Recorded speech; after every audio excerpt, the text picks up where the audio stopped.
Por eso en Hechos 15, 25, 29, oye qué interesante, dice, entonces pareció bien a los apóstoles y a los ancianos con toda la iglesia elegir de entre ellos a varones y enviarlos a Antioquía con Pablo y Bernabé, a Judas que tenía por sobrenombre Barsabás y a Silas, varones principales entre los hermanos, y escribir por conducto de ellos.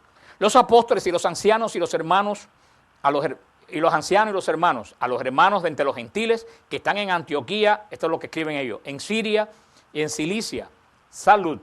Esto es el primer decreto apostólico que hay. Ahora como el Papa canta encíclicas y el Papa manda esas cartas, este es el primer decreto apostólico, un decreto que mandan los apóstoles a las comunidades recién creadas. Dice, por cuanto hemos oído que algunos que han salido de nosotros, a los cuales no dimos orden, os han inquietado con palabras, perturbando vuestras almas, mandando circuncidaros y guardar la ley, nos ha parecido bien, habiendo llegado a un acuerdo, elegir varones y enviarlo a ustedes con nuestro amado Bernabé y Pablo, hombres que han expuesto su vida por el nombre de nuestro Señor Jesucristo. Así que enviamos a Judas y a Silas, los cuales también de palabras os harán saber lo mismo, porque ha parecido bien al Espíritu Santo y a nosotros no imponerles ninguna carga más que estas cosas necesarias.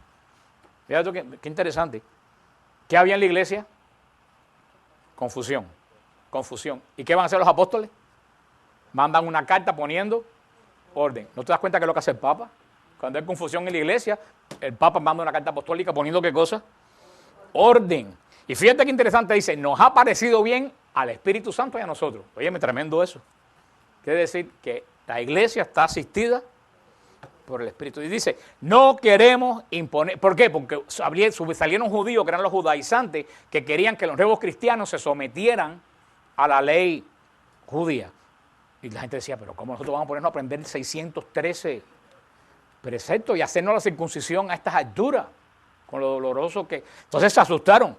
Y dice los apóstoles, nos ha parecido bien al Espíritu Santo y a nosotros no imponerles ninguna carga más que las cosas necesarias. Ahora va a decir qué cosa es lo necesario para vivir en la fe. Primero, que se abstengan de comer lo sacrificado a los ídolos. ¿Cuál es la primera cosa que las restricciones que le ponen a los paganos que entran a la iglesia? No coma la comida de los animales que se sacrifican a los ídolos, porque en los cultos paganos sacrificaban animales y se lo comían en comunión con ese Dios. Segundo, no tomen sangre.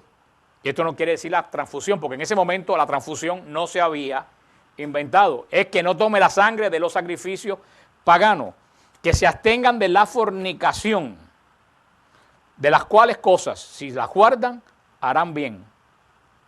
Fíjate lo que le pone a la iglesia como leyes a las iglesias nuevas, que no coman carne sacrificada a los ídolos, que no estén en comunión con los cultos idolátricos, ni tomen sangre, que no forniquen, porque no hay nada que contamine más el espíritu del hombre que la fornicación desenfrenada con una persona que no es tu esposa. Los pecados del sexo son los pecados que más contaminan el ser humano. Dice, menciona para algo aquí que guarden el sábado, mencionan para algo aquí que paguen el diezmo. No, los apóstoles sabían que ni había que guardar el sábado, ni había que pagar diezmo. Abstenerse de los sacrificados a los ídolos, abstenerse de tomar de la sangre, abstenerse de las cosas ahogadas, perdón, se me pasó eso, y abstenerse de la fornicación. Estas son las exigencias del Espíritu Santo. Nos ha parecido bien al Espíritu Santo y a nosotros, dice Hechos de los Apóstoles. No menciona el sábado. Si el sábado hubiera sido tan importante, ¿qué hubiera hecho el Espíritu Santo a los apóstoles? Guarden, no dejen de guardar el sábado.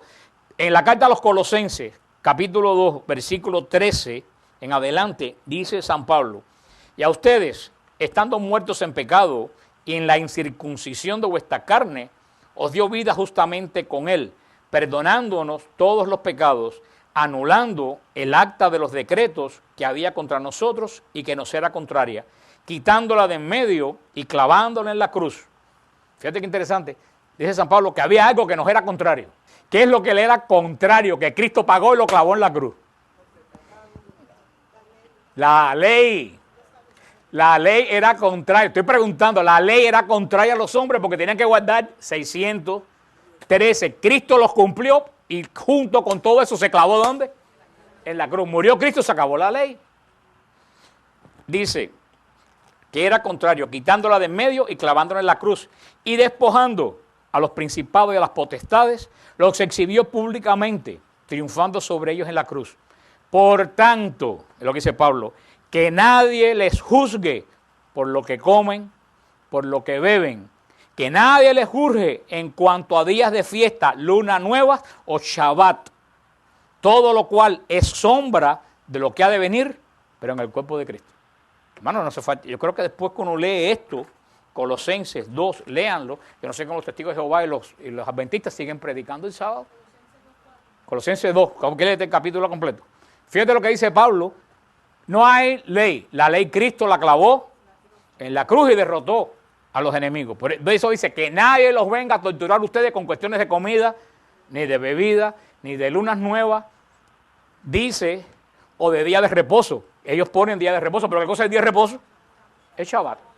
Dice que nadie los moleste con Shabbat ni con días, porque todos los días son del Señor. Y fíjate lo que dice, y aquí está la clave de Shabbat, lo cual es sombra de lo que ha de venir.